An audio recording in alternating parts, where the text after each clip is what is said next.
Irashaimase! Hello and welcome to Fitaurus Kitchen. I'm your host, Chef Fitaurus.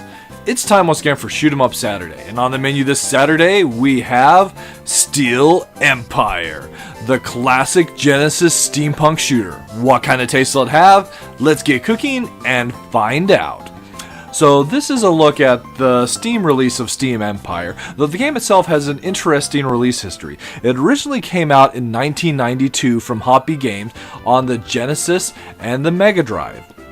It would see port to the Game Boy Advance in 2004 from Starfish, and then in 2014 it would be ported to the 3DS by a company by the name of Mebius, and Mebius is the developer behind the Steam port of the game as well, though this is based off of the GBA version of the game. So here we have our starting menu. You can select a new game, you can continue a game if you happen to have stopped a playthrough midway, and you can do training for certain stages. There are also some minimal options, mainly sound controls and a couple game settings. Nothing like graphic options though, which is a little disappointing for a Steam release. So selecting new game, if you happen to have any temporary data saved, you'll have to blow those away before you can actually start a new game. When you begin, there are 3 difficulty settings available: easy, normal, hard. Complete the game on any of those difficulties and you'll unlock difficult. Today we'll be playing on normal. So between each stages there are these cutscenes which kind of tell the story as well as give you a mission briefing. So our enemies are the Mortarhead Empire, and we're the Silverhead Empire, the good guys. You also have your stage information, just a summary of what we were just looking at in the video, and then we're taken to our player select. This is access between every stages, and that's one of the things I really like about the game, is the ability to change your fighter between stages. Some of my favorite shoot 'em ups do this, and I really appreciate having it in this one. So the first ship that we have available is the Etopiurica, which is a ground and air attack. It's fast, but it's not as tanky as the Zeppelion, which focuses mainly on attacking in the air, but it's slower. But like I said, it's tanky. It can take a lot of hits. We'll go and show off both throughout the course of our video today. So once we begin the game, we launch from our mother aircraft carrier, the Reinhold, and we find ourselves battling for the controls of the mine. So, Steel Empire is a standard horizontal scrolling shoot 'em up, very much in the vein of what you would see around the early 90s. So we have the ability to fire both right and left. So that's one of the neat features that we have in Steel Empire, and it's tied to the way the Genesis controller was laid out. So your right fire would be the C button, your left fire would be the A button, and then the bomb, which appropriately enough is like the B button in between. But as far as weaponry is concerned, aside from our cannon and the bombs that we drop, that's basically what we have. There is also the bomb that I mentioned, but I'll save that for our upcoming mid-boss.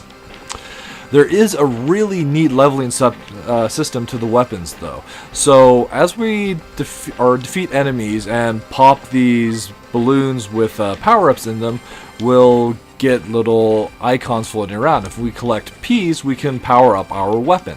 Hearts will restore our health, and B's will give us more bombs. O's will give us options, and you can see the 2 options flying around the ship right now, like cute little zeppelins, helping me deal out more damage.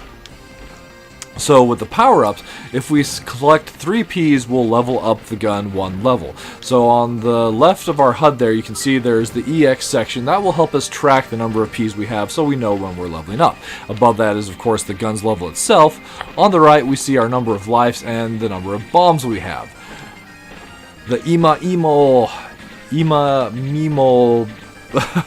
well, anyway, the lightning bombs that we have that we can use against the enemies. So this sub-boss here is very susceptible to that lightning bomb. Basically 1 lightning bomb and boom, awesome explosion, 1 sub-boss down. Moving us on to the second part of the stage, which is has some really neat little touches and attention to detail. So if you happen to lose a life, you will need to collect another O to get your options back. But other than that, your gun level will remain the same. So along this train track, there are these tunnels, but you can shoot through the tunnels, and you can even move your plane through the tunnels. That's just a little feature that I love, just that attention to detail. There are also those windmills that actually act as turrets. If we destroy their base, they fly away. It's a little silly, but still fun all the same. So as I mentioned, the Etopi Eureka is not a very durable ship, so we've actually taken a lot of damage with just a handful of hits. The way the game system works is it is a HP system, and then you have lives as well, so it's kind of generous that way. And truth be told, even the difficulty settings, the normal difficulty is a little on the easy side. So if you're looking for a challenge, you can definitely tackle it initially on hard and then level up to the difficult difficulty. Yay! We power up our weapon to level 3 and we encounter our boss, this train steam engine. Starts off by launching a barrage of missiles at us, and in order to win this fight, we just need to destroy the various cars behind it and then the engine itself. We'll make short work of the cars using our lightning bombs, and then we can focus our firepower on the engine itself. So the ability to fire in front of us and behind us is very useful, as enemies will move around the full length of the stage. So having been based on the Game Boy Advanced version, the presentation is still widescreen, but they make good use of the extra room provided by modern resolutions by having a great HUD around it and giving us the full play field to move around in and see what's going on. It's a really nice touch, really. I really like the presentation that they have with Steel Empire here. Once we complete the stage, we land back on the mothership and we get our results screen. It also saves, so here we could exit and continue at some point in the future, but of course we'll continue on from here. Once again, we get another cutscene which gives us our mission briefing. So we're attacking these dark mines of Rawl, and we'll switch fighters. So there are a good number of achievements, both in-game and Steam, that are tied to certain things you can do in the game, such as playing it all as one fighter or the other, and the various difficulties, not setting off any bombs, not even leveling up your weapon once. That would be a hard playthrough, but it'd be a great challenge to take on. So here is the Zeppelin. We see that our primary shot is far more forward-focused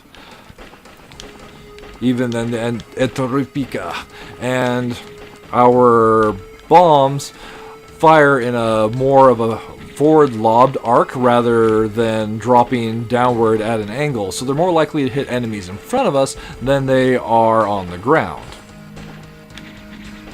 I also love the way that the options look for the Zeppelion. They're kind of like, they have this almost like skull-like appearance, which just seems like so good for enemies.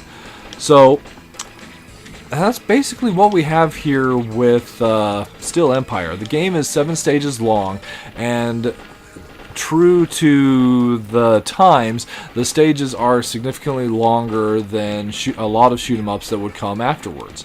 So they do take some time. There are 7 stages total in the game as well, so it will take you a good amount of time if you're going to do a playthrough in one setting. So it's nice that we have the ability to pause and come back to it at a later time of our choosing, should we want to do that. So far as the minus flavors and plus flavors, so minus flavors, this one isn't a very big one, but just a minor gripe. I don't feel like the game is colorful enough. It's kind of like brown sepia-ish, which fits with the tone of the game that they're shooting for, but you know, I feel it could have just been a little like more color, a little brighter overall.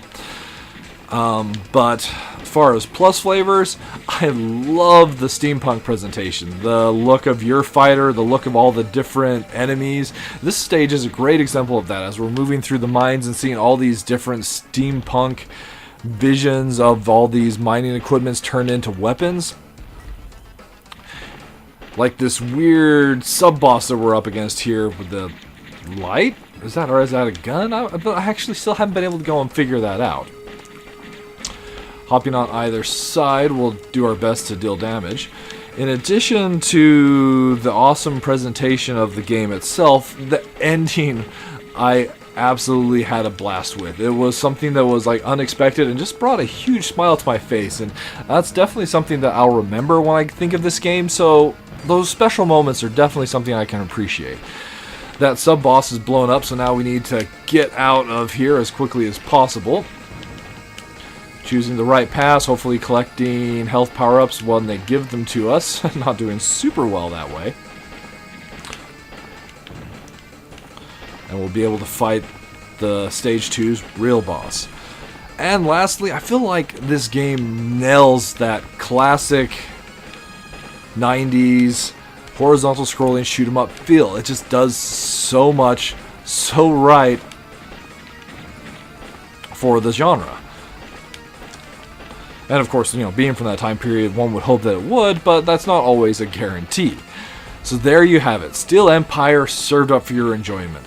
Especially since I feel the price point is good on the Steam release, this is one that I can heartily recommend you have a look at. Alright, this will wrap up this week's episode of Shoot 'em Up Saturday. As always, I want to thank you so much for coming out and joining me this week, and as always, I look forward to seeing you again next week.